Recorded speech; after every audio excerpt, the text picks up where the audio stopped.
কি গো, তুমি চলে এলে? হ্যাঁ, রাতে কি খাবে বলো, তোমার কি খেতে ইচ্ছা সেটাই বানাবো। আরে তোমার যেটা ইচ্ছা সেটাই বানিয়ে দেবো। তুমি যা বানিয়ে দেবো তাই আমি খেয়ে নেবো। ভালো লাগবে না।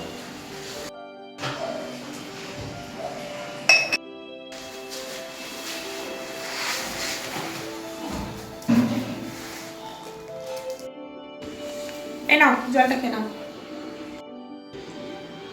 আহ,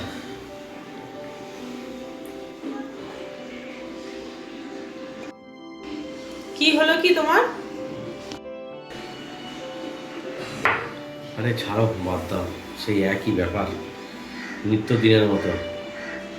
যতই ভালো করার চেষ্টা করি, যতই ভালো করি, নাম তো কোনোদিন পাবো না, উৎসাহও কোনোদিন পাবো না। কাজের কোনো না কোনো ত্রুটি, সেইগুলো ঠিক তুলে ধরবে। যতই করি কোনোদিন নাম পাবো না। আর খ্যাচ খ্যাচ খ্যাচ খ্যাচ, ভালো লাগছে না কোম্পানিটাতে কাজ করতে। তিক্ততা বোধ চলে এসছে মনের মধ্যে, আর একদম মোটেই ভালো লাগছে না। আচ্ছা, এই জন্য তোমার মুখ গম্ভীর? যতই করি বসের কাছে কোনোদিন আমি পারফেক্ট হতে পারলাম না, এইটাই আমার আক্ষেপ। ও আচ্ছা, বেশ, তোমার কাছে যা টাকা আছে আমাকে একটা নোট দাও তো। কি করবে পয়সা নিয়ে তুমি? আরে দাও না তুমি আমাকে। বেশ, দিচ্ছি। কেন? কয় দাও।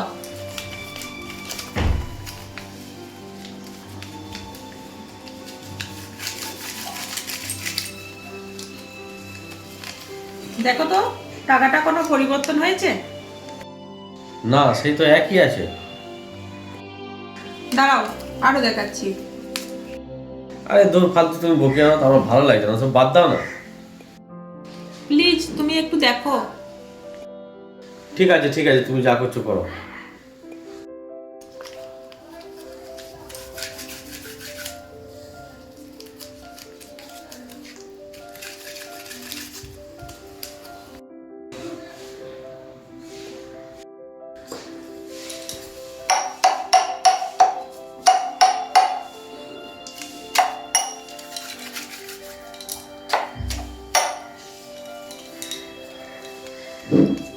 এবার দেখো তো টাকাটা কোনো পরিবর্তন হয়েছে?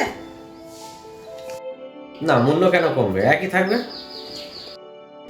ভালো করে দেখো, টাকাটাকে যে আমি এত ঘষাঘষি করলাম, এত দগড়াদগড়ি করলাম, টাকাটা কি কোনো পরিবর্তন হয়ে গেছে?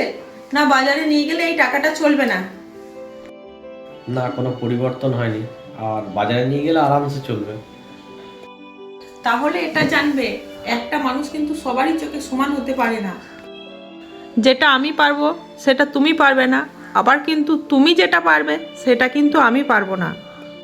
তুমি কার কাছে কেমন সেটা আমি জানি না, আমার কাছে তুমি কিন্তু সর্বশ্রেষ্ঠ। আর শুধু শুধু অন্যের কথায় মন খারাপ করে থাকাটা আমি মনে করি বোকামি ছাড়া আর কিছু নয়। তুমি বরঞ্চ কোম্পানির কাজটা ছেড়ে দাও।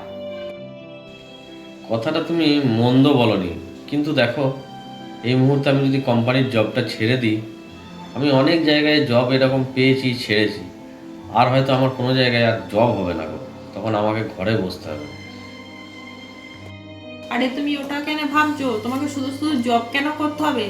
নিজের যা আমাদের সেভিংস আছে সেই সেভিংসের টাকা নিয়ে তুমি একটা ব্যবসা করো, নিজের স্বাধীনভাবে তুমি বাঁচবে। এটা তো তুমি মন্দ বলনি, আমি তো এই কথাটা ভেবে দেখিনি। হ্যাঁ, করাই যেতে পারে একটা ছোটোখাটো বিজনেস। তাহলে তুমি এবার হাসো তো, ওই গোপ্তা পাড়া মুখটা করে রেখো না। আর আমি তোমাকে হাসি মুখেই সবসময় দেখতে চাই।